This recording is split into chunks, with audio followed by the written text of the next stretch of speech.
Hello, fictional. Welcome to the What If Essay. Today we are gonna see, what if Issei become a true dragon? Part 2.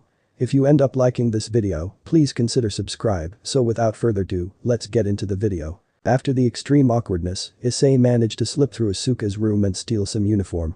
Asuka, in her great wisdom, or what's left of it, bought a uniform bigger than her own size, having an unshakable belief that she will grow. It never happened. Not to the size that she wants. But Suda loves it. Asuka wants to bash his head with Bakken. Anyway, that's how Rainer got her uniform. The only problem left is how to get Rainer inside the school without possibly setting the next underworld war, which now will drag Asuka inside.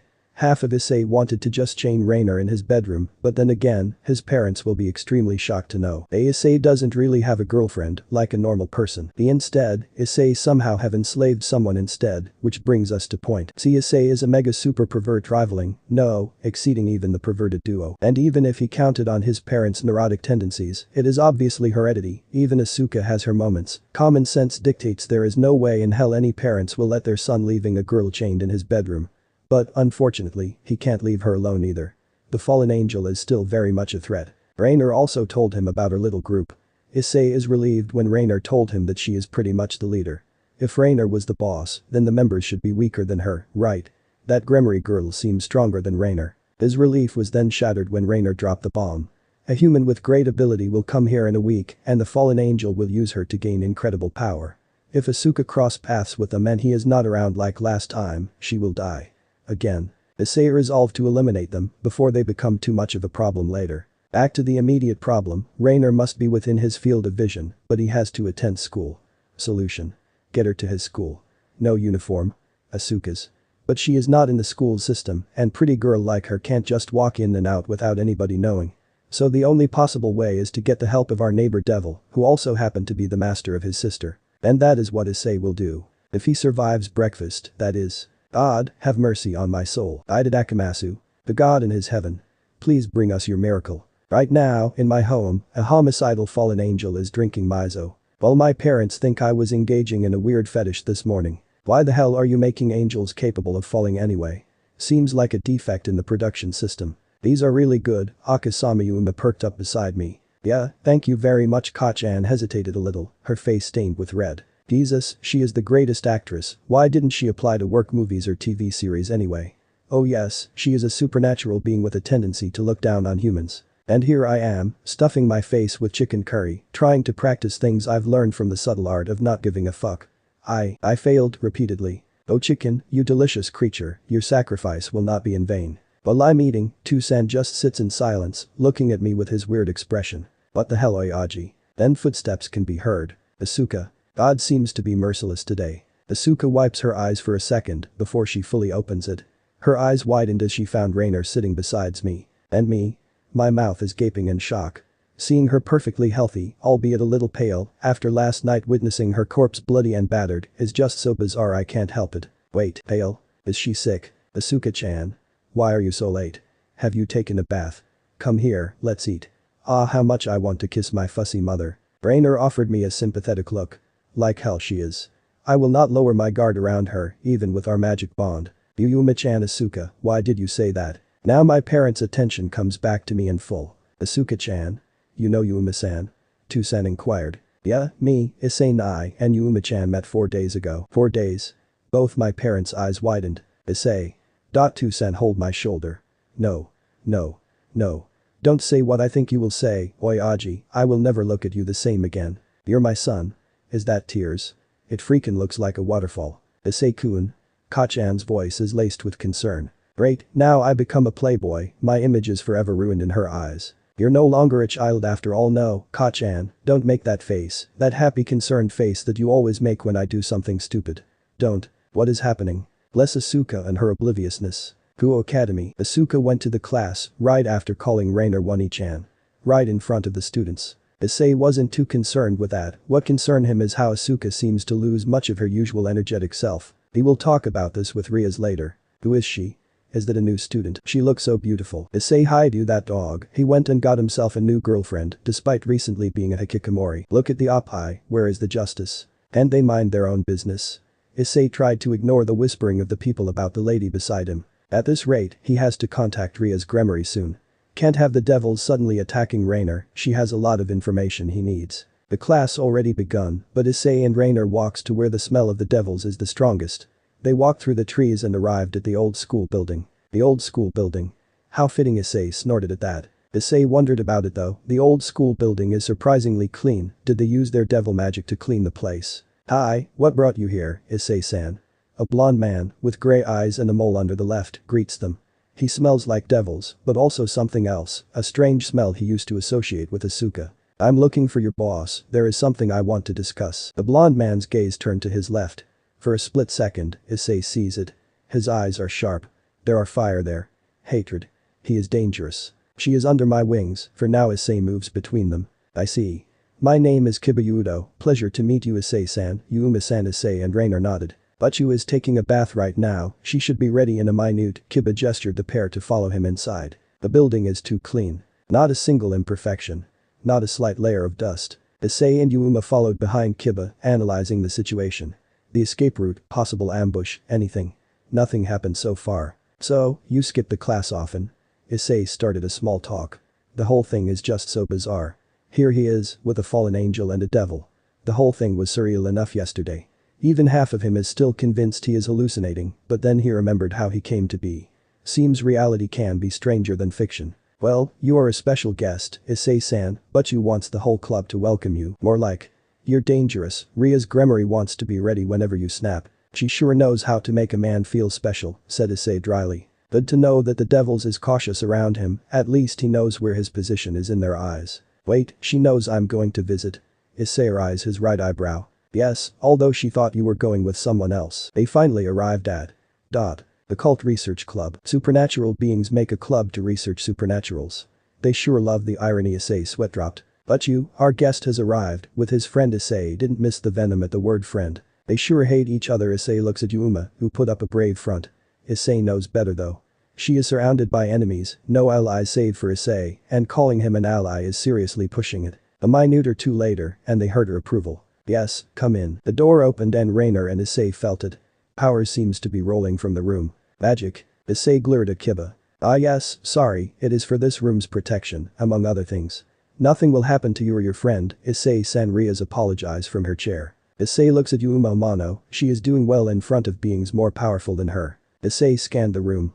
The room looks normal, although several parts are covered in sigils and circles. Magic, no doubt. Issei also noted that some of the furniture looks too expensive for a club. Of course, it is not a mere club. It is a lair of devils. Sitting on the sofa is someone Issei had seen before in Asuka's class, she is eating yakin quietly. Looks like this devils have eyes everywhere. Kiba introduced them to the member. This is Hyoudou Issei-san, and this is Amano Yuma-san. The energy the girl only said that, her face doesn't show any emotions. But her eyes told him otherwise. Partly fear, but mostly curiosity. Kaneko Taoju, nice to meet you, the girl bows her head. Issei returns the gesture. Nice to meet you, and she is back to eating yakin. A girl of few words, Issei like that. And you've met Butchu and Himejima Akeno-senpai. We meet again. Hyoudou Issei-san. Akeno welcomed him with a small smile, before her eyes turned to Rainer. And you must be a fallen angel. Akeno's face turned sour. Issei realized now, her smell has some similarities to Rainer, though masked by devils and humans. Shall we get into the business? Issei stepped in front of Rainer. Out of them all, Akeno seems to be the one who dislikes her the worst. Of course Akeno huffed and returned to her master's side. What is it that you want to talk about, Issei-san? Ria started diplomatically. I need your help enrolling her to this school. Issei motioned his hand, telling Rainer to move to besides him. And why is that? Ria's raises her teacup, while her eyebrows rise a bit, a little surprised. As of now, this girl and I are in a magic pact, she can't harm me and my family in exchange for her protection. Issei lied about the last one to increase the urgency of his wish. Also, she promises to provide information for me, and I can't have her running away back to her brethren. Issei said it in front of Rainer, and to her credit, she didn't bat an eye. I see, and what's in it for me? Ria sipped her tea, not looking a bit interested. Information, of course, to destroy the fallen angels. Issei's right eyebrow twitched in frustration. He hates being in this room. The scents are overpowering his sense of smell. And? Ria's kept pushing, trying to extract every little bit out of the negotiation. I've already made my pitch, Ria's Gremory, now is your turn to make yours. Issei-kun, we devils are already exhausted by the last war, we can't afford open confrontation in the enemy's territory, it will be translated by the upper brass as a declaration of war. This is doubly true for me of the Gremory clan, Riaz explained to him the state of supernatural politics and conflict, all while she was playing with a mutated rook given by his brother last night. But, I'm willing to bet on that if you, say, become my servant. No, of all things Issei doesn't want to be, it is to become a slave. Then I don't see a deal. Hyoudou, please escort our guest out, said Riaz, crossed-armed. Hey, wait a minute, Issei wanted to protest, but he is cut by Rainer. The potential servant, Rainer, who was silent the whole time, finally speaks, surprising those present in the room. Potential servant. Now Riaz stands from her chair, interested in what the fallen angel has to say. Yes. A human with powerful sacred gear will come here next week. My former comrades and I plan to steal her power. Not a single tone rises. Gone were the timid Yuma from this morning, replaced by the cold and cruel Rainer. If you decide to act, that human will be caught between fallen angels, and you devils. Rainer's lips turn into a small smile, the kind of smile that none of the occult research club members don't like one bit. If you are lucky, then I suppose you can play the hero and do what you did to his sister. The whole room falls into silence, shocked at what the brazen fallen angel said. The next thing Issei knows is he just saved said fallen angel from a lightning bolt, courtesy of the Akeno Himejima. Ara, looks like this fallen angel's mouth needs to be educated, said the priestess of thunder in usual teasing tone, her trademark smile never leave her face. Nothing will happen to me or my friend, huh? Issei put Rainer on his back, not looking at the effect of lightning on the door. He tried his best not letting curiosity get the best of him like Rainer did in their fight, and turn his eyes from the devils. Your friend needs to learn to speak carefully, Issei-san, although I do apologize for my queen's behavior. Riaz turned to Akeno, whose hands still have some sparks of electricity dancing on them. Akeno, stand down, please. Both Issei and Rainer is surprised by Riaz please at the end. Rainer even more so, since from what she heard, devils considers their peerage to be nothing more than a slave. Hi, but you. The sparks died out, and Akeno frowned a little at the fallen angel behind Issei, who looked at her with a little interest. Riaz also motioned to Kiba to relax, as his hand was rested on his hips, ready to attack. Kiba only nods a little at his master's command, but his posture isn't relaxed yet. Anyway, regarding that, I suppose that information is worth a risk, so I will notify my associate on putting her inside the school system, effective today. Riaz decided. She will use her familiar to contact Sona. Anything else? Riaz returned to her seat, back to drinking her tea. Yeah, about Asuka, she is a little pale this morning. Anything I should know about? Issei inquired her. She is a new devil, Issei-san, so she is still sensitive under light, like your friend's weapon for example or sunlight, Riaz explained. Inside, she can't help but compare Issei to Surzich's, her brother. One part of her want to exploit the trait, but she also knew that it might damage her relation with Issei, as fragile as it is already. Well, she gets better. Of course, as her body adapting to her new life, sunlight will not be a problem for her. Oh, and since we're talking about Asuka-kun here, I think you should be here today, after school. Why? I don't want her to deny her new reality, and your testimony will be a great help for her. Riaz don't want to waste time convincing her, she needs all hands on deck to help her fight against her fiancé. I see, frankly, Issei doesn't want to come back, with the smell and how Akeno just blast Rainer with lightning, but he agreed that Asuka needs to accept her new reality as fast as possible. I accept. School break. Thanks to Rainer's memory power, she fooled the whole class into believing both she and Issei attended the class and skipped through the whole introduction. Issei want to ask her to do that to his parents. They got a warning from the devils, though, in form of Sona Sitri herself. Byakuo Academy strive to prevent the improper usage of magic is basically what she said, accompanied by Saji, Sona's pawn. Issei disliked him a little, based on his body language which emit arrogance all over the place, not to mention his lecherousness that reminds him a little of perverted duo. But he gave him a benefit of the doubt, since Saji doesn't actually say anything. Rainer herself didn't care much for the devil. Currently, Rainer and Issei are eating together, discussing what had transpired. This time he brought something from home, while Rainer only drinking an apple juice. That was extremely stupid, Issei commented while eating the homemade yakitori. That was necessary. Rainer didn't stop slurping. I mean antagonizing those devils. This caused Rainer to stop and look at Issei in the eyes, annoyance oozing from her whole body. You were losing the negotiation, Issei Hyoudou. Frankly, beyond anything about family you just don't have any backbone, do you? Negotiation is not my style. Issei waved his hand, dismissing the question. And crushing bones is? Issei doesn't answer, letting Rainer draws her own conclusion. Anyway, why did you save me from that lightning? You're useful. Despite all those problems, Issei still remembers the crushed bed and marked floor. And when I ceased to be useful? Rainer pushed, expecting Issei to say the usual stuff about free game or whatever. Issei responded by pushing his food away, losing his appetite and pissed by the question. Then you'll be in my care until the threat has been vanquished. Hiss patiently looks at her, disliking her stare. Oh? And no plan to use those devils to kill me? There is nothing in our contract that governs that. I figure as much. No, no plan. You'll be free to go. Rainer is baffled by the answer. It is not strategic in every level. Rainer searched for lies inside his eyes. She found none so far. You're not fucking serious. I am. Why? Easier to just kill me to prevent future problems rather than letting me do God knows what. Rainer argued. She couldn't even comprehend such reckless action. Because Toussaint told me that a man's measure is his word and I never break my promise, Issei answered, 100% believing what he just said. Now stop staring at me. Club activities after school. Kendo club. Asuka considers herself a morning person, a sort of counter to Issei's usual laziness. But now, she is out of energy. Her swings become much sloppier than usual and her stamina rapidly dropped. Especially when she stands in bright areas directly under sunlight. It's gotten worse as time passes. Asuka-chan, are you okay? Murayama comes over to her side after she was hit by an attack she usually able to dodge with ease. No. Yes, Asuka smiled. Murayama isn't convinced. Asuka-chan, let's put the training on hold, okay? You don't look okay, Murayama advised. Murayama can't have her friend sick a week before the championship. She is, after all, the ace after the Murayama, the leader herself. No. Asuka roared, causing the entire practice to stop at her sudden outburst. I mean, yeah, fine, whatever, God. Asuka threw away her shinai, leaving Murayama worried. Murayama wanted to follow her, but then a hand holds her back. Looking back, it was Cadis's, who shook her head. Leave her alone, Mura-chan, you know how she is when angered. Cadis gives her own advice warning, and it looks like her brother will help. Murayama looks in Asuka's direction, where a spiky-haired guy walks behind her. I hate it when people look at me like that. Like I'm weak. Mama, Papa, Issei Nai. I hate it. The caring or pity eyes. I'm not weak yet people still treat me like a China. I know I'm small, rivaling Kaneko-chan even, but height doesn't warrant weakness, damn it. Asuka, Issei Nai. I turn around, half expecting him to start worrying about my health like a good big brother. But no, Issei Nai didn't say anything like that. Come with me. His tone is final with no room for question. Usually I obey immediately, but the anger coursing inside my brain probably helped, so I ask anyway. Where? It will be explained later. Issei Nai sighed. Now this is new. Issei Nai she knows is never tired, lazy, yes, but never tired. That sigh is a tired type. Psychological one. Perhaps it is important, that is what I think, and I decide to follow him. I don't know what is stranger.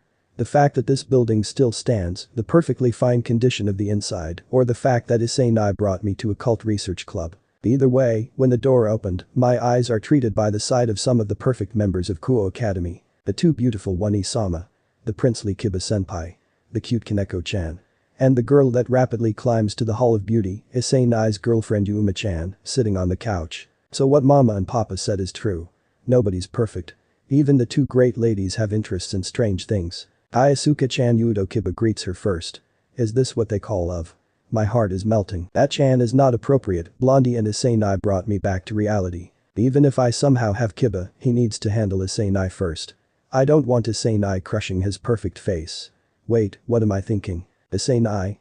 I turn my eyes to my brother, which is an achievement by itself. Kiba is just. Oh well, let's hope Issei Nai can't read minds. Focus Asuka, focus. Riaz and Akeno will explain. Issei Nai walks past them and sit on the couch opposite of Yuma. How cold for a new couple. After a few introductions, Ria-senpai drop a bomb. Yes, literally a bomb in my mind. I'm a devil. And the pervert who attacks me, yeah, they said it really happened, is a fallen angel. Yeah, shocking. Like hell I believe that. This is just a club activities, right? And Issei Nai offered me as a guinea pig. Issei Nai, this is a joke, right? But Issei Nai's face is deadly serious. No, this is not Issei. Motion to Yuma-chan, who summon a spear of light and throw that at Akeno-senpai. She somehow countered with lightning from her hand. Holy shit. If this is Issei Nai's tricks, it is a leap and bound to what he usually performed. Last night really happened. Asuka, you were dead, and these devils managed to resurrect you as one of them. Issei Nai explained. Contempt can be easily read from his face, directed at Ria-senpai. Contempt? Why? He is not happy I'm alive. Questions start filling my mind.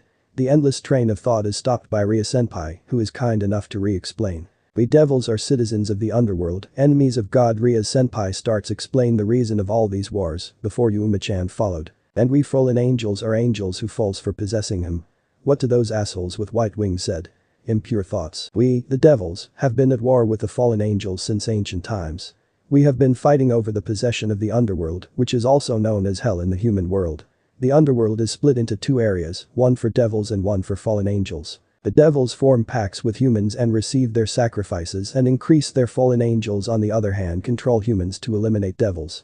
At this point the angels come in to destroy these two races on God's orders, which creates the three factions. This has been going on since ancient times. Oh, this is way beyond my imagination, this is a great fantasy story. Issei and I pick up where Ria-senpai and Yuma-chan left off. If those are too long for you, then I make it simpler. You possess what they called sacred gears, tools granted by God for whatever reasons.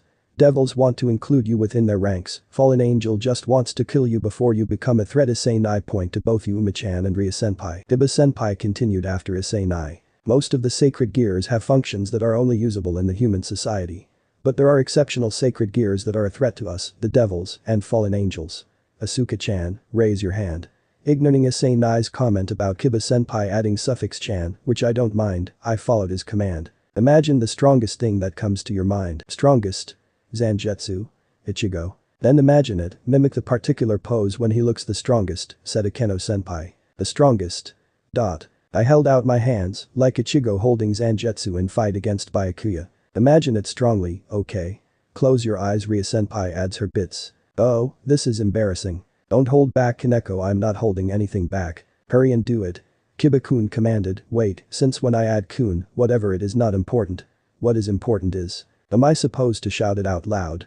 Oh well, you only live once.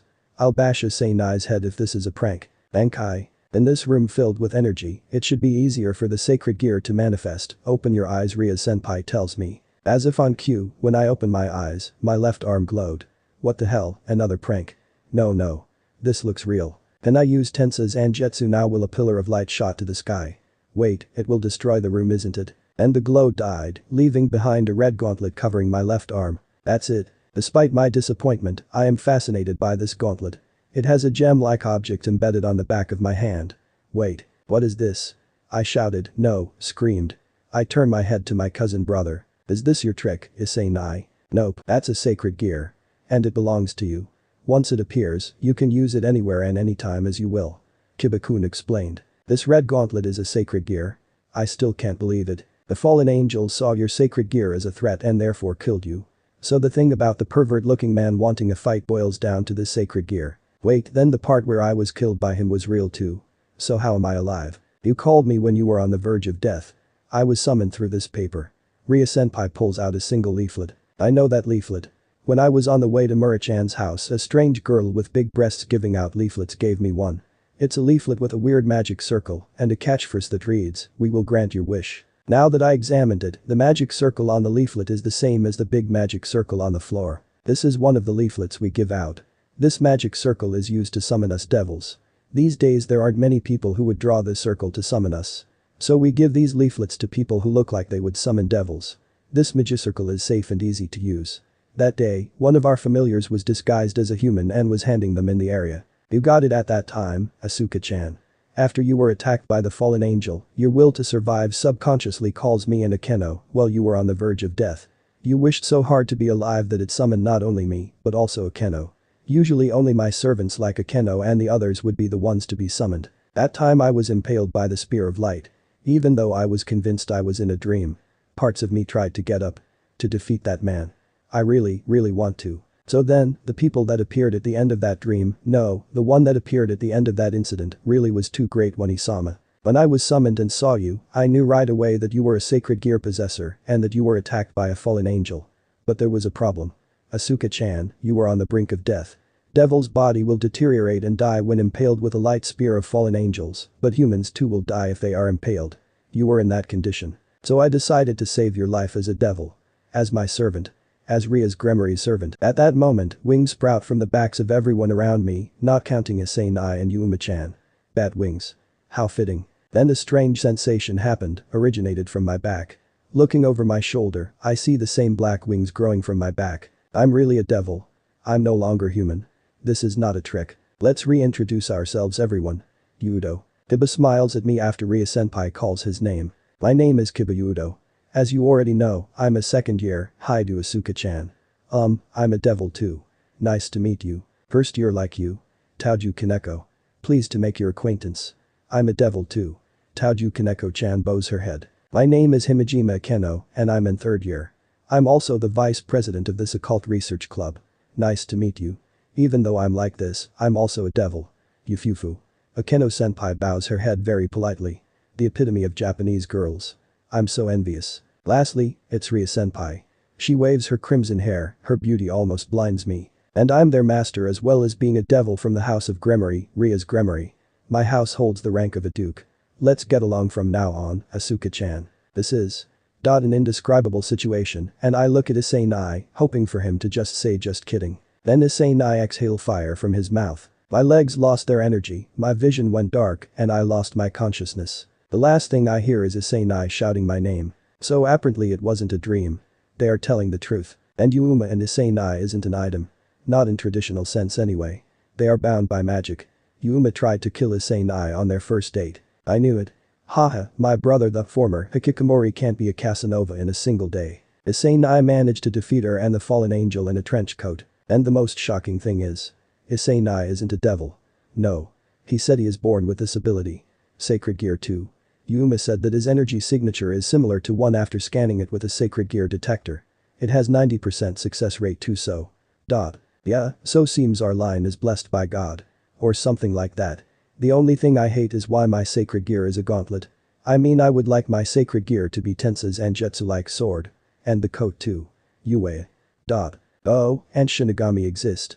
But they aren't as cool as Gate 13. HMPH. Anyway. Right now I'm doing a devil's job. Devil's job. Yeah. Those leaflets given to me. We send them to their home now. So apparently I'm a devil saleswoman or a marketer. I'm using Issei Nai's bicycle to spread them to greedy humans' mailbox. How do I know that? This monitor device will show me. Little red dots mean humans with greed. The best thing is, I do it at night. It is exhilarating. The power I received in the dark. I feel so free. Unlike when I'm under sunlight, where I become weak. But you told me though, that once I'm adapting to my new life, sunlight will not matter to me. Speaking of sunlight. Yuma Amano, the fallen angel who tried to kill my brother, manipulate my kendo club's memories. Make it as if I had an injury and no longer able to compete or practice. Murayama and Cadis's pitiful glances. I had to endure that. A part of me doesn't want to become this devil. I just want to return to normal life. Then Butchu gave me an offer I couldn't refuse. Demonic powers, aka magic. Yes. Instead of Issei Nai's tricks, I now have access to real magic. Haha, suck it brother. I'm now superior. Whoa. Also Butchu told me that there are ranks among the devils. Peerage, she said. See, the devils increase the amount of their rank to defeat the fallen angels, but what is the use of it if the reincarnated devils are weak? There is no point. So the devil's government authority gives us servants a chance to rise up our rank and given our own peerage, as long as we are powerful. Being higher ranked means more wealth and status, right? Certainly a more fixed and exciting way for me instead of finding a job. But all reincarnated devils starts at the bottom. Yep. So I'm a grunt in the marketing department and maybe someday there will be, wait, this sounds like communist fairy tale, a day where I become the marketing director, ha. Well. A long way from that. Funnily, I'm pretty sure Butchu used her demonic power to persuade me. That or Butchu is a scarily competent saleswoman. She is so persuasive. Anyway, now my routine consists of sending leaflet, taking lessons about devil society, and honing my physical and magical abilities. My parents, they are okay with it after Butchu do her magic. Now every time I came home after exhausting days my parents only said welcome home. So convenient, Butchu's demonic power sure is amazing. I want to learn more from her. Speaking about amazing, I was really amazed how much authority Butchu have in the academy. The academy we go to is Butchu's territory. That's why she is like the controller of the academy behind the scene. It seems like the person in the highest position in our academy have ties with the devils and therefore can't oppose the people from the house of Gremory. In other words, the academy is basically Butchu's personal belonging. That's also the reason why we are able to enter the school at night. The reason why I want to become a high-class devil and establish my own Hyoudou clan. Like in the movies, I'll rise up from the street to become leader of underworld Yakuza, haha. And now back to my current work. Every day, I go around on my bicycle, posting a leaflet which can summon Ria's Gremory's group inside the mailboxes by using a mysterious device. A secret machine developed by Devil's technology. I'm not kidding, technology. In a world where its inhabitants use magical abilities, they also have technologies. As weird as it is. It has a shape of those current portable game devices. There's a screen, and it has buttons. It's a touch pen type device. So it comes with a touch pen. I'm using the device the way I was told to. I don't even want to know what's inside the creator of this thing when he made them. The monitor displays the map of the town I live in, Butchu's territory. Each devil is given a certain territory in the human world and they can only do their job within their territory. In other words, we get summoned, we then make contracts, and then we grant their wish only in this territory. As a price, we receive an award fitting for the particular wish they make. It can be money, an object, and at times even their life. Well, it seems like there aren't any contractors who will go far to use their life to make a wish these days. Even if there was a person like that, it usually gets cancelled since the price doesn't match up with their wish. According to Butchu, people's values aren't equal. Yup, it's harsh. Adam Smith will be proud. Anyway, as long as there are lights flashing on the monitor, my work isn't finished. And they never finished. The dots don't look like they are decreasing. In fact, they increased. Human greed sure is great. The worst thing. The leaflet can only be used once. I volunteered to Butchu to spread it in Monday morning, but she said I can't. Daylight is hour of gods and his angels, we are limited by nights. At this rate my time will be wasted on this instead of more productive activity. Well, by doing this, Ria's Butchu and the others can continue to be active and we never run out of jobs. So we are certainly increasing our point as being a devil. Maybe not so unproductive. It seems like we get acknowledged by the king of devils if we keep on making contracts and granting the wish of a human. So if I continue working like this, then I will be able to receive a peerage from the king. Wait, or is it queen? We don't know for sure. Oh well. So it's better to take on bigger jobs. I want it. I also want to make a contract. Then I'll make the Hyoudou clan, Yaksa of Underworld. Ha ha ha ha ha. But how long do I have to continue doing this? 6 days passed. Perverts. Yeah, those are the type of clients I have for the last 3 days. 3 times in a row. What the hell? Butchu told me my days ending leaflet are over, then she writes a seal on my palm, the magic circle on my palm glows, and I am teleported. Nothing wrong so far. And when I arrive one wants to make me cosplay. Well, it is Kaneko-chan's client originally so I think, okay, just this once. Got a bad review, he said that I walk like a robot or a gangster, fuck you old man. The second is a guy calling himself Miltan, wants to become magical girl. What? Well at least after I calm him down, we get to watch TV. My contract is rendered invalid, although fortunately, I get good review. But you listened to my plea. So most of my contract now consists of me bodyguarding someone. Haha. Yep. I'm a mercenary now. The boss likes me, saying that he arranged for me to become semi-permanent guard. Butchu declined, however, since I have other duties. It makes me wonder though, what kind of contract Butchu, Akeno-senpai, and Kiba-kun do? Is this sex-related? No. Not Kiba-kun. He looks so pure. Ahu, while thinking all about that, a person suddenly falls behind me. When I look over my shoulder, my eyebrow twitched. A nun falls behind me. A nun fallen behind a devil, is my life a cosmic joke now? Her arms are spread wide open, and she looks like she is falling face first to the ground. It is so clumsy, it is almost comical. Oh oi, are you okay? My instinct is to help her. I give her a hand. It. Why do I keep on tripping over? Oh, I'm sorry. Thank you very much. Judging from her voice, she is young. Is she the same age as me? I take her hand to lift her up. Wind blows, cliché I know, but it really happened. The nun's veil flies off because of the wind. Her blonde hair, which is hidden underneath, falls down onto her shoulders. Her straight blonde hair is sparkling with light because of the sunshine and her green eyes. She is so beautiful. And taller than me. It doesn't look like Butchu or Akeno-senpai's erotic beauty, hers is pure. Are you okay? The object of my attention moves closer. I instinctively take 2 steps back. The silver crucifix hanging from her neck gives me bad vibes. I'm a devil after all. Out of awkwardness, I pick up her veil. Luckily, it landed nearby. Traveling? No, that's not it. I was appointed to the church in this town. You must be a resident of this town. It's a pleasure to meet you. She bows her head. I bow my head in return. Getting placed in the church of this town. Staff reassignment. A foreign girl to boot. Perhaps the church here is having a tough time. I have been in trouble since I got here. I can't speak Japanese that well and I was lost and other people couldn't understand what I was saying. She holds her hand together in front of her chest and looks really sad. Oh, so she doesn't speak Japanese. The reason why she can speak with me is because this is the power of a devil. That's what Butchu told me before. Language. The moment you turn into a devil, everyone in the world can understand what you are saying. People listening to you will hear it in the language they are most familiar with. If they are American, then they will hear it in English. If they are Spanish, then they will hear it in Spanish. And also the opposite. If they speak in a language besides Japanese, you will hear it in Japanese. A handy ability, I love being a devil more and more. During the English lecture, I heard everything in Japanese. I was shocked. When I was told to read an English paragraph by the English teacher, I somehow read it and all of my classmates looked shocked since my accent is natural. Of course they would. I speak English naturally now, so obviously my classmates will be shocked. Even the teacher froze because of it. Well, the letters and vocabulary didn't change to Japanese because it's limited to sound only. But that's good enough.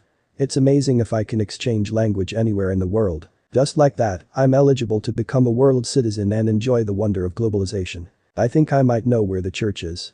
I think there is an old church in the outer part of this town. I think it's that church. But is it still even used? You do? Thank you. This is all thanks to God. I shouldn't help her, since I'm a devil. She is the type of human that I shouldn't talk to or get involved with. But I can't leave a girl in trouble alone. Like this, I took the nun to the church. Sounds like a joke, right? A nun and a she-devil walks into a church. On our way to the church, we went past a park. Beware. What I heard was the cry of a boy. Are you alright, Yosh-kun? He will be fine since he is with his mum. It seems like he just tripped over. But suddenly, the nun who is walking behind me walks towards the park. Hey. The nun went inside the park and went towards the boy who is sitting down and crying. I also followed her. Are you okay? Boys shouldn't cry with a minor injury like this. The nun pats the boy's head gently. The boy probably don't understand what she is saying. But she has a very kind expression. She put her palm where the boy has injured himself. Next moment, I was in shock. A green light orb appears from her palm and is flashing onto the boy's knee. What's that? Demonic powers. Can't be. She is a nun. When I look carefully, the boy's injury starts to disappear. Is the light from her hand healing the boy's injury? Something clicks inside my mind. The sacred gear. The special power which is bestowed upon certain people. Kiba-kun said it before. I somehow feel this is it as well. Looking at that light makes my left arm ache. This has to be related. Did my sacred gear react with her sacred gear? Is it responding to it? When I look again, the boy's injury is gone and there isn't even a trace left. Amazing. This is also the power of a sacred gear. There are so many different types of it. The boy's mother is in shock. Anyone who sees unimaginable things will have a similar reaction. Here, your wounds are healed. The pain should be gone now. She pats the boy's head and looks at me. I'm sorry. But I had to. She laughs while sticking her tongue out. The boy's mother, who was shocked before, shook her head, then grabs the boy's hand so they can leave quickly. Thank you, Wani-chan. The boy's words. Words of gratitude. He said, thank you, big sister. She smiles happily after I translated for her. That power. Yes, it's the power to heal. It's a wonderful gift that God gave me. She looks a bit sad, even though she's smiling. Somehow it seems like she has some dark past or something. I shouldn't get too deep into it. She is, after all, a nun, and I can't just say oh, you have sacred gear, I have one as well. Even I didn't feel all too happy when my sacred gear was covering my arm. Instead, I was really shocked and angry. I still didn't know how to use the sacred gear. The only thing I can use it for is to mimic Ichigo Kurosaki, and it is the cause of my human death. The conversation ends there and we continued walking towards the church. We reached an old church after walking for a few minutes. The only church I know is this. It's just as old as I remember. I never heard that this place is still being used, but you can see the light inside the church, so that means that there are people inside. Chills start running down my spine and sweats are coming out of my body. It's been like this since before. I knew it. I'm a devil, so the church, which belongs to the god and the angels, will be an enemy's territory for me. Even Butchu strongly warned me not to get close to a church or a shrine. Yes, this is the place. I'm so glad. She shows a sigh of relief after having compared our location with a map she has. Oh, so this is the right place. That's good. I shouldn't stay here any longer. I felt like frog being watched by a snake. No, a frog who doesn't know what to do when being found by a snake. Then I'll be on my way. I hurried myself and tried to leave, but two words stopped me. Please wait. I would like to make you some tea as a gratitude for taking me here. Oh sister, I would like to, but I literally can't go in there. I'm in a rush so I have to get going. But that she's troubled. She probably wants to make me some tea to show her gratitude, but drinking tea here will be dangerous. It's a shame, but I have to refuse. My name is Hyoudou Asuka. Everyone around me calls me Asuka. What's your name? The least I can do is giving her my name. She responds with a smile. My name is Asia Argento. Please call me Asia. Then, Sister Asia, let's meet again. Yes. Asuka-san, I will definitely come and see you. Asia bows her head down. I left the place after waving my hands towards her. She watched me until I was out of her sight. I don't know why, but I think our meeting is fate. Ukikuku, so that girl is the one who don't seek failed to kill a blue-haired girl with voluptuous body looks from a window at the retreating form of Asuka. She wears a businesswoman-like attire, only this one barely accommodate her large breasts. Yep, one of our priests said that her brother is the one who crushed Donaseek's skull, a blonde girl whose hair is styled into twintails answered. She wears a gothic Lolita-style clothes. Then Rainer must have failed killing her brother. The blue-haired girl grins at that. No matter, when twilight healing belongs to me, I will rise above her and become the supreme fallen angel under Azazel-sama. You absolutely have no common sense, do you? Issei shakes his head while circling Asuka, who lowered her head, ashamed. You're a devil, she is a nun, do you think these are recipes of a beautiful friendship? Issei shakes his head more. This is his overprotective mode, or what Mitsuda says behind his back is Siskin mode. This is their old routine whenever she does something Issei deemed as stupid or reckless. But usually it happens in their house, either in his or her bedroom. This time, they are in the occult research club. Rias too shares similar sentiments with Issei, will Yuma or Rainer, as Asuka found out while she and Issei talks without noticing. Asuka looks at her with an unreadable expression. I agree with Issei-san. Rias stands up from her chair. To us devils, the church is an enemy's territory. Just stepping into it can cause a rift between the devils and God.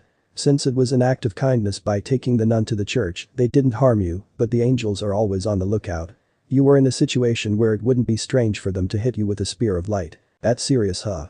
Asuka pondered on the reason why she felt fear in the first place. It was her instinct as a devil. Don't get involved with people from the church. Especially the exorcists who are our biggest enemy. They could easily eliminate us because their powers are supported by the prayer of God. More so if it is an exorcist with a sacred gear. That would be the same as standing on the boundary of death, Asuka-chan. Rias looks at her directly in the eyes while waving her crimson hair. Her expression is dead serious, no room for joking. Yes. Asuka found her to be scary whenever she is serious. You could avoid death as a human by being resurrected as a devil. But devils who are exorcised become completely terminated. They return to nothing. Rias glanced at Issei for a second before back to her. There is nothing left and you feel nothing. Do you know how serious that is? To tell you the truth, I donned that one, but you forgot to tell me. Asuka doesn't tell her that. She is too afraid. Rias only shakes her head at her servant's seemingly confused face. Sorry. I got too heated. Anyway, be careful from now on. Yes. The conversation ends there, but Issei still frown at Asuka. So now I have a big brother and big sister. Both of them scarily protective to me. Good, I think my survival is guaranteed. Haha. Asuka tries to joke at her situation to distract her from Issei's stares. It doesn't work. Ara, did you finish lecturing her? Akeno-san is standing behind her, almost making her jump from surprise. She is still smiling like usual. Akeno, did something happen? Akeno-san's expression changes after Rias asks her. We received an order for a hunt from the Archduke. Stray devil means a servant devil who betrays or kill their master. These are rare cases. But it happens. Humans with greed changed into a devil. Their power tremendously increased from when they are humans. Little by little, their self-interest gets the best of them. Without their masters controlling their power, they cause mayhem and destruction in places where they set foot. A stray dog. A rabid, dangerous, troublesome dogs. The laws concerning this kind of cases is to eliminate them. Immediately. By their master or the other devils. Such is the law of the devils. Fallen angels and angels to hunt them down and eliminate them. After all, a devil who no longer abides the rule become monsters. For Issei, though, all of them are monsters. Asuka went with the rest of the cult research club, while Rainer and Issei went back home. Speaking of home, Rainer failed in erasing the mind of Issei's parent about the embarrassing moment, since it counts as harming, as in harming minds. The magic bond is strict like that, much to Issei's dismay. Stray devils hearing the explanation of Rias along with Rias' claim that there are more devils in human society, makes Issei wonder. All the killing in the news without resolution, are they the work of stray devils? Perhaps. Something is fishy, of course. He can't just believe that all stray devils are murderous bastards. Also, there is a chance that the rumor that stray devils becoming unstable without their masters is a political tool for the master to hunt their disobeying servants. After all, some birds are meant to fly, and these pureblood devils might use underhanded tactic or just plain force to turn humans into their servant. Either way, his plan to slowly separate Rias and Asuka is rendered moot by this information, which Rainer neglected to tell him before. Although in her defense, Issei didn't ask. Rainer called him, Issei hummed in response. This day, the sacred gear user should have arrived by now. Rainer couldn't lie, part of her is nervous. She is a traitor to a group that she is a leader. If she is to survive the aftermath, not one of her little group can be left alive. The nervousness increased even more when she heard from Asuka about the nun. The sacred gear effect is the exact same as her intel. He almost forgot about that. The powerful sacred gear user. The one he sacrificed for the sake of turning the devils into his pawns and destroying fallen angels. He rationalized that it is Rainer's idea in the first place, so it is her sin to shoulder. But part of him always knows. He agreed with the proposal, he shook hands, he made a deal. In a way he is similar to Rainer. They are in the same boat now. Circle of traitors. Except Issei is essentially betraying his humanity for the sake of family, while Rainer already accept that in order to live. Issei can only offer condolence and hopes the sacred gear user will like her life. Issei hardened his heart, regret won't get him anywhere.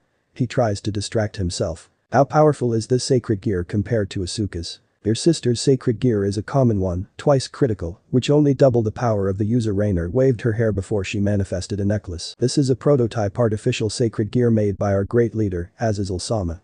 This sacred gear is an attempt to copy the sacred gear our user has. She takes the necklace off, holding it on her right hand, which ominously glows blue. Issei can feel the power radiating from it. Suddenly Rainer summoned a light spear with her left hand and lightly cut her palm that hold the necklace. The blue glow starts to spread around the palm.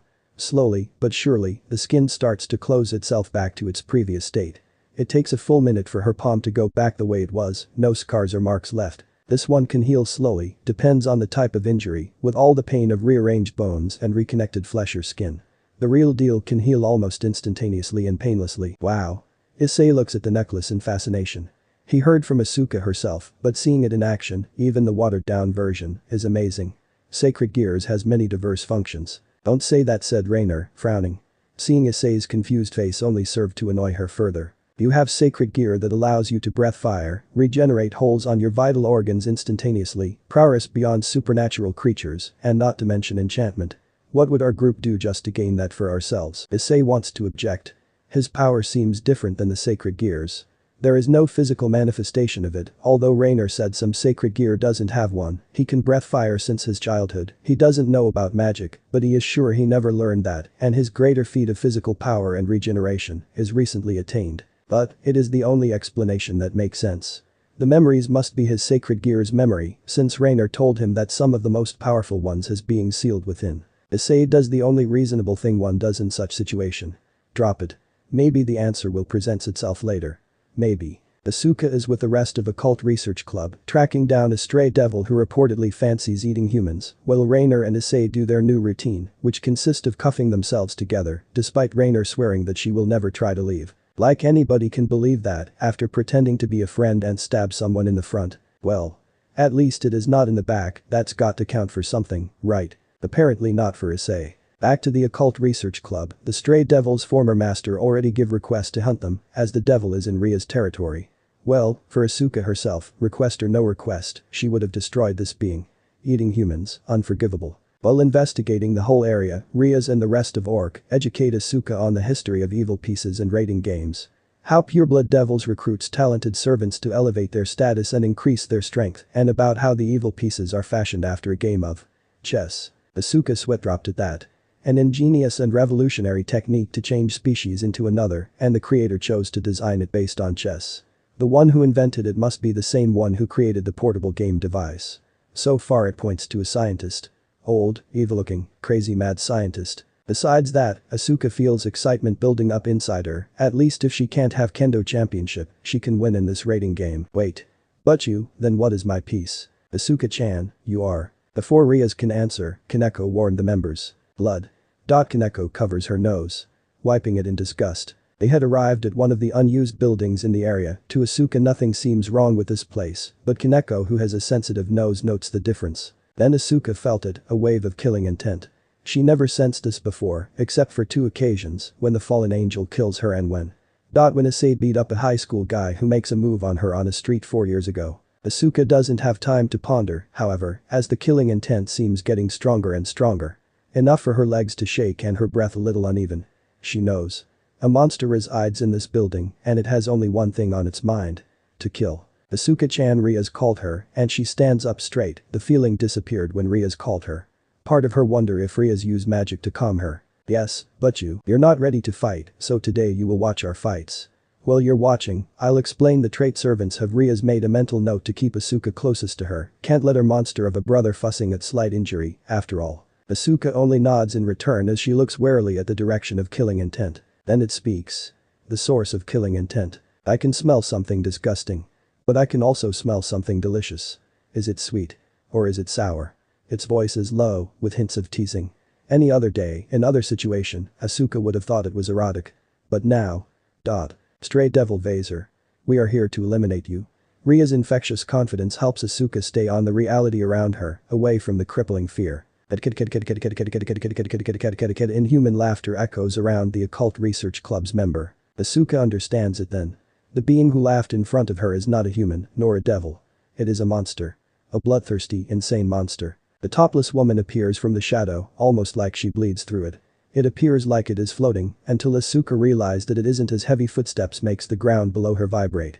The lower part of its body is just that gigantic, she appears to be floating. The monstrous being with upper woman's body and lower body of four-legged beast. Like a centaur, except this one has a snake tail like a chimera of Greek mythology.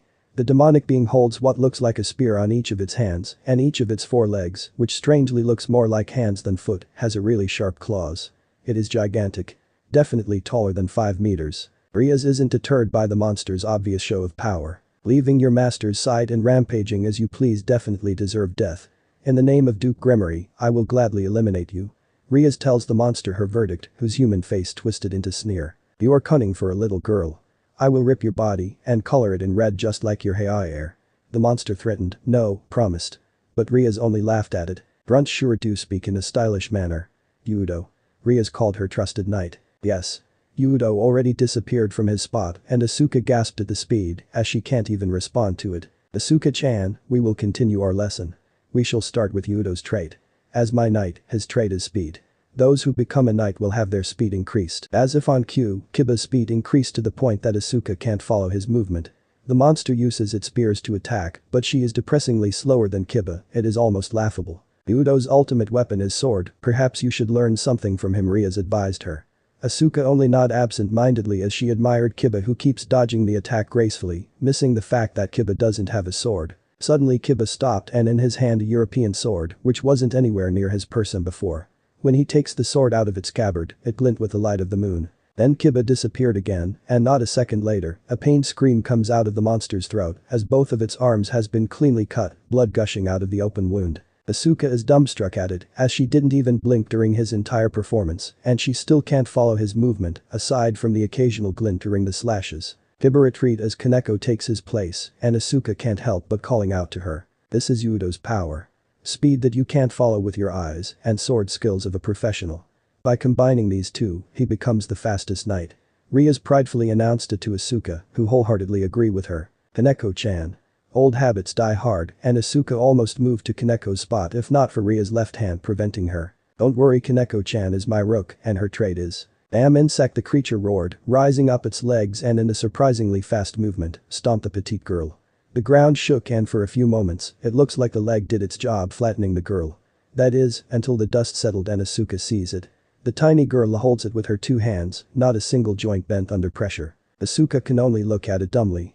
Until she remembers what her first client said. Kaneko-chan has extreme strength, she lift me up like a princess. At the time Asuka was angry because the client makes the tiny girl lift him up, but seeing this. A superhuman, that is the only term that Asuka can give for her. Absolute strength and defense. For a monster of this caliber, it is impossible to stomp on Kaneko, it can't crush her. Rias proudly declared to Asuka, who wholeheartedly agrees with her. The creature quickly withdraws its legs, fear started to settle within its heart. After fear, rage.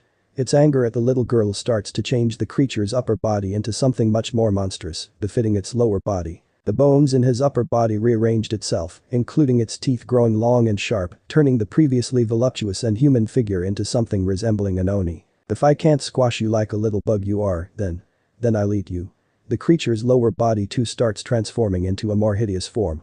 The primary one is how it starts splitting in the middle to reveal a mouth-looking organ with sharp fangs. Asuka is very unsettled with this transformation. It looks like a living incarnation of sexual disease. The creature opens its lower body's maw and devour Kaneko whole. For a while the creature looks pleased by its action until Kaneko forcibly opens it from the inside.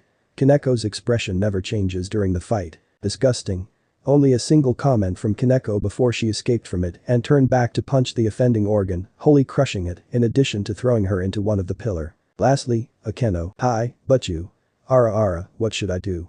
Akeno laughs as she walks towards the monster, who has trouble getting itself back to its legs. Akeno is a queen. She's the one who is the strongest after me.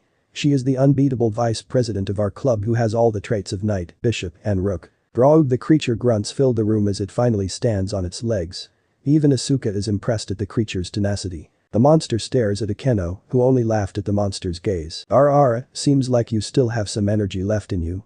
Then how about this? Lightning starts dancing around Akeno's hands, then she raises her hands above her head. The bolt of lightning fall down from the sky, piercing the roof of the building and electrifying the stray devil's body. A nauseating burnt meat smell filled the air as smoke starting to come out of the stray devil's body. Yet it won't die. Ara, looks like you can take much more. This time, the lightning rains down from heavens. Yet, despite looking more intense than the previous one, it hasn't died. At this time, though, the monster knows that it isn't from its own tenacity or durability, the woman before it just won't give the final attack. It isn't from mercy either, as Akeno keeps smiling and even at one point start laughing at the creature's pitiful situation. Akeno excels at attacks using demonic powers. She could use natural elements like lightning, ice, and fire. And most of all, she is the ultimate sadist. Ria speaks to Asuka like it is just another normal day, all while Asuka jaw dropped. The most normal looking, in terms of personality, turns out to be the craziest. A sadist that's not something you call a sadist. Asuka feels hair rising on the back of her neck. She is now aware of the two sides of Akeno.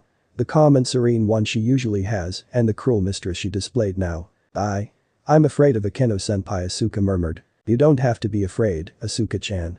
Akeno is very kind to comrades, so it's not a problem. She even said that you were cute, like her little sister. Next time, get spoiled by her. Ria's advised the shocked servant, who seems to be fascinated and repulsed by Akeno's sadism. Fufu. How much of my lightning can you take, monster-san? Don't die just yet, okay? The one who finishes you off will be my master. Oh ho. Akeno laugh is getting louder and louder, while the lightning mercilessly striking the dying creature for about 10 minutes. After Akeno calms down, Ria gives her command for her to stop. Which she complies as soon as possible, although she still sneaks in one last lightning, just for fun. As Ria's approach the monster, it is clear that the creature already lost all fight it has, leaving behind a shell of the once mighty and insane monster. Ria's puts her hands towards the monster, a finisher, as promised by Akeno earlier. Any last words? Ria's asks the stray devil. Just kill me, then disappear. Ria's tone is cold, no mercy for traitors and deserters. She charges a gigantic mass of black-red energy between her hands, getting so big it can practically cover all of the monster's body, then she shot it towards the monster's being. The energy violently devoured the monster's body, leaving behind nothing in its wake. As Ria's promised before, the creature really disappears. Ria sighed. It is over, good job everyone. As soon as Ria's congratulated their performance, the members turns back into their usual self. Meanwhile Asuka starts to remember that there is a question Ria's left unanswered before they engage in battling the stray devil visor. But you? Yes, Asuka-chan. Ria's turns to Asuka with her usual smile. My piece, my role as your servant, what is it? Asuka counted that there is still room for a rook, a bishop, a knight, or a pawn. Since she is a sword-type fighter, despite her current sacred gear, she'll love it if her butchu turns her into a knight. Still, there is an unsettling feeling deep inside her. A voice that keeps saying the role she doesn't want the most. Asuka-chan, you are. 15 minutes after the stray devil hunt. Issei and Rainer is chained together, yes. But Issei bought a longer one on the way home, despite the ashamed look he doesn't share with the seller, as the seller starts whistling. That bastard. The longer chain also helps them sleep in different beds. Rainer on the futon, while Issei is on his repaired bed. Chivalry is dead, and Issei doesn't care. Suddenly the door violently swings open, and Issei's eyes shot open, alarmed, as do Rainer, who was annoyed for being woken up in the middle of the night. It is Asuka. Just Asuka, unharmed, albeit looking like she's about to cry. Issei nai. Asuka climbs the bed, hugs his brother tightly, and starts crying. Awkwardly, Issei ruffles her head in an attempt to calm her down. Hush, don't cry. What is it, do they treat you badly? Asuka only cries more, but she shakes her head, smearing tears and snots on his shirt. The puzzled Issei asks more. Are you hurt during your job? More shakes. Now Issei is even more confused. What is it that caused his little sister to cry this much? Then what is it? Issei slowly pushed the girl away from him so he can see her face. I'm only a pawn. Asuka cries louder and this time she settles her face on Issei's chest. In the near future it will leave behind a face print made of tears and snots. Oh. Right, it was a fine morning for the Kuo High School student, the weather wasn't too chilly, too hot or raining. There was no accident or strange phenomenon. Really, even for the spiritual students, it was a fine day. Except for a certain brunette boy and a red-haired girl. They were in the club room, not exactly alone. Yuma Amano was sitting beside Issei, drinking her tea, which she begrudgingly liked. Really, these devils were too sophisticated. Riaz was doing the same, surrounded from every side by her posse. Kaneko beside her eating her chocolate. Kiba stood beside the sofa, his posture completely rigid. Akeno also sat beside Riaz, enjoying her tea. Asuka was at home. Sulking. You made her cry, Issei said, the red-haired devil, his expression unreadable. I tried to tell her everything, but she left before I could. Riaz explained to the unknown to her little dragon that stood before her. You don't understand, do you? Issei finally went for the teacup, lightly touching the handle. I didn't ask for your excuse. As if on cue, the cup completely shattered, pieces of glasses flying everywhere. It was hardly dangerous for the supernatural creatures. No, what was dangerous was already represented by Issei's visage. His left eye's iris turned red and the pupil became slit. Something coiled beneath his skin, like snakes shifting every second throughout the whole body. The skin on the fingers he used to touch the cup had been obliterated, revealing red scales underneath. The whole orc was already in battle position. Akeno already went to the fallen angel, holding her still. Kaneko shield her king, while Kiba disappears from his original position and reappear beside Issei, brandishing his blade near Issei's jugular. She is your servant, yes. But she is mine, Issei calmly declared to the devil in front of him, even with Kiba already holding his blade near his neck. Her blood is mine.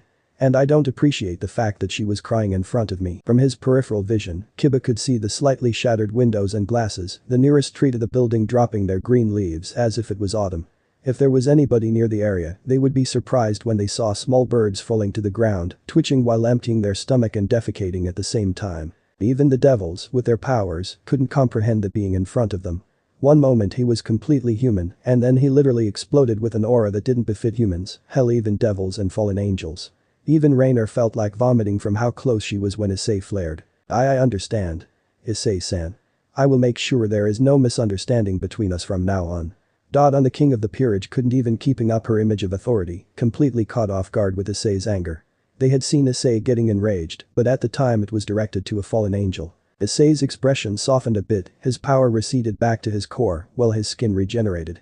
He nonchalantly pushing away Kiba's sword like it was nothing. Good. Then I suggest you start her training. Issei knew his sister, she was mainly sulking because she couldn't compete or train with the rest of her friends. She's been saying this crap about becoming devil Yakuza. Rainer was not an expert on sacred gear users. But she knew a little from her experience working in Grigori. There were super powerful sacred gears, called longinus, bestowed upon what she deemed to be unworthy beings, the humans. With those weapons, they grew to become existence rivaling cadre-level Grigori, even gods. However, even then, these humans had to train their body and soul and became powerful beings. But Issei Hyoudou? Dottie gained so much power in so little time. When she lost against him, his power jumped from a level where he can defeat enhanced humans or low-level stray devils to a height where he wiped the floor with her. Then he, from what she heard, completely dominate the fight against Onisek. He never trained his body. Not really. Those thugs hardly train his body. How could he become that powerful? What kind of sacred gear allowed him to grow in such small time frame? Was it a longinus? Among longinus, there are two who were dragon-based, and Issei's power doesn't really fall in that category, aside from the ability shared by most dragons, the fire breath. Was he non-human after all? No, his mother and father was an ordinary human. He himself was a human, except when he's using his strange power. Perhaps the longinus activate the non-human heritage buried deep within. Are you eating that or not? Issei asked the fallen angel, drooling over the uneaten chicken curry his mom made for both of them. Yes, I mean no, I mean yes, you can eat it. Rainer awkwardly pushed her meal to the brunette, who shot her a suspicious glare, but still proceeded to take her portion for himself. Rainer cut herself off, not confident with her approach, but it attracted Issei's attention just fine. What? Issei lifted his right eyebrow. No. Nothing. Rainer slurped her drink loudly. Whatever. Issei continued stuffing himself with the curry sauce. The brunette finished the curry in a record time and burped slightly. Oh, his mother's cooking never disappoint. His face turned stern, making Rainer uncomfortable. What?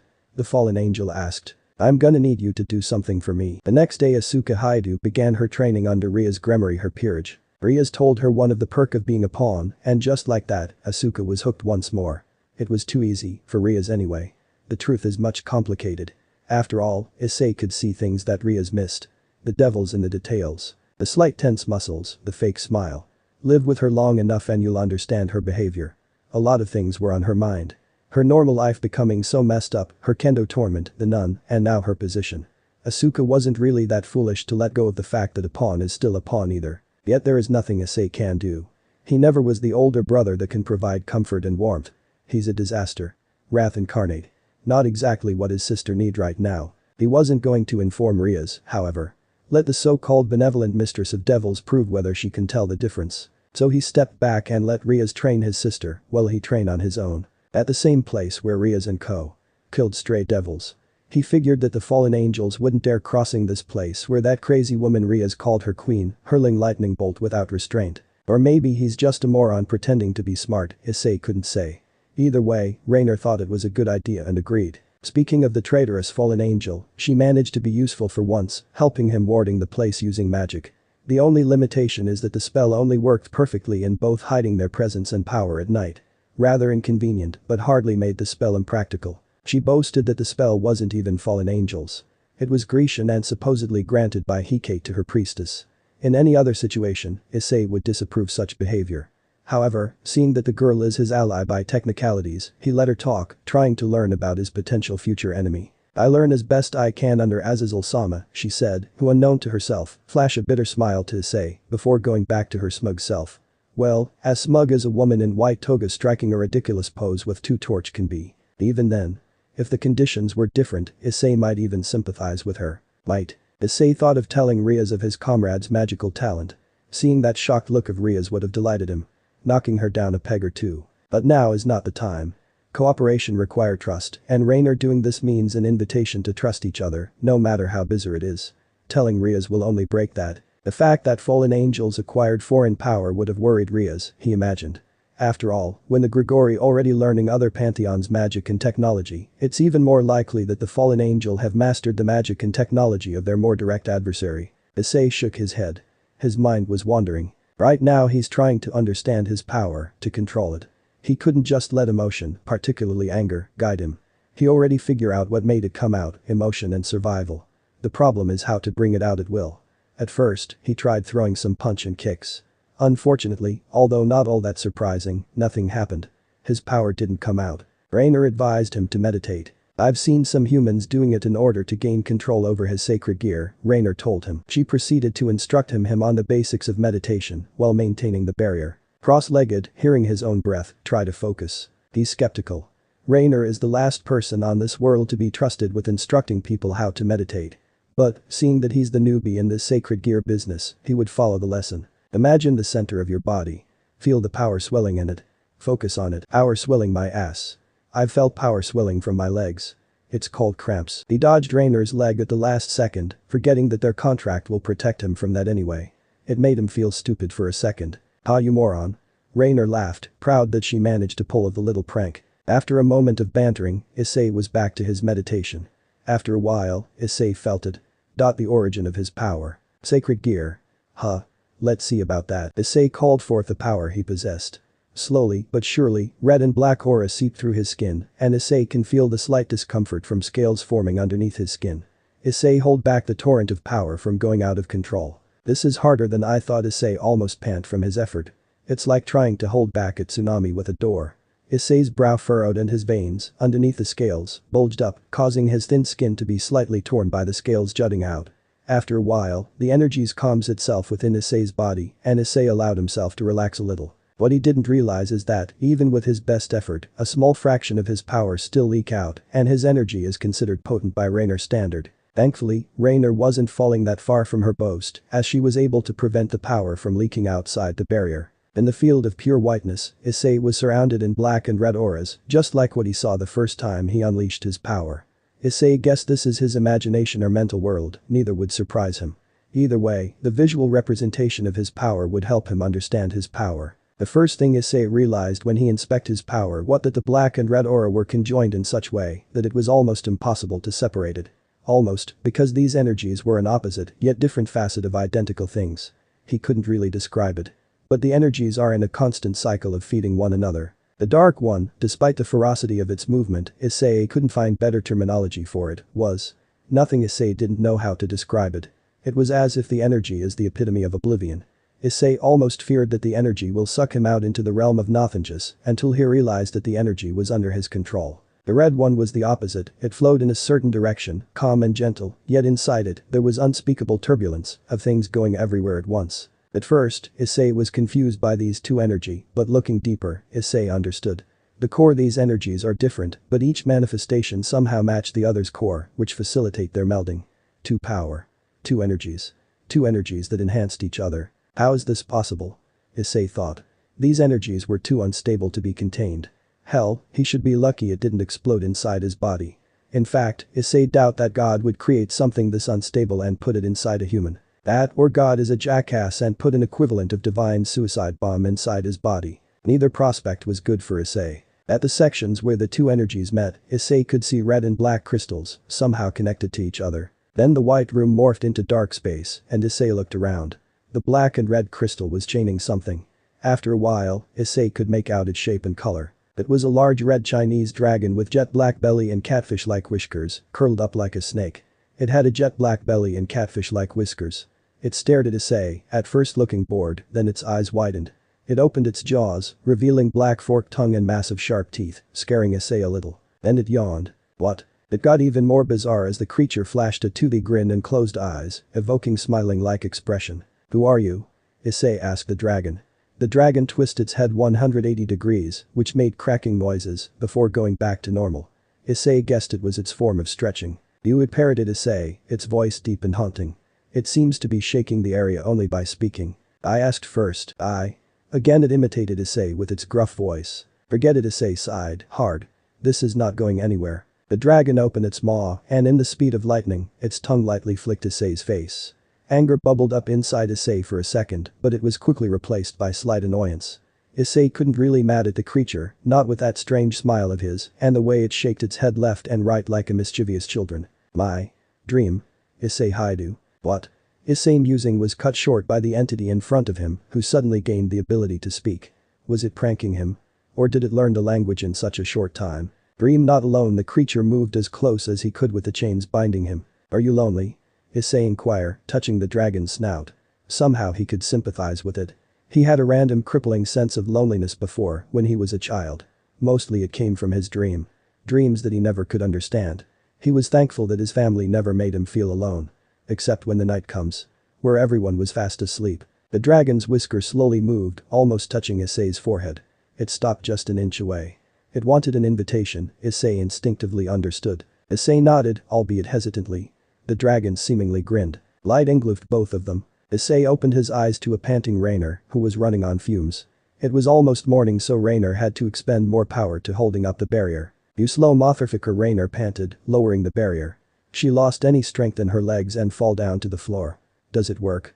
You can commune with your sacred gear. Yeah, I suppose to demonstrate it, Issei held out his hand. Like in the club room, his veins moved like little snakes, twisting around, and his skin was ripped apart by red-black scales growing beneath his skin. Faint red-black energy coils around his arm, manifesting as dragon the size of Phaeton. Before, it would spiral out of control quickly, but Issei finds the energy to be easy to control now. Issei likened it to flicking his wrist. As easy as pulling it out of his body, Issei also finds it easy to allow it to recede within him. Rainer huffed. To be fair, in normal case Rainer would congratulate him, but she is too tired to care. Well, next time you want to take it slowly, you.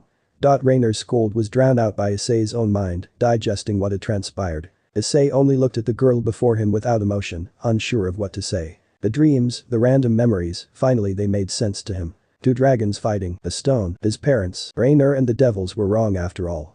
He wasn't some human who possessed dragon-type sacred gear. He was the dragon himself. End of the here. So that's it for today's video guys. Before you go, just like the video and share it with your friends. Bye.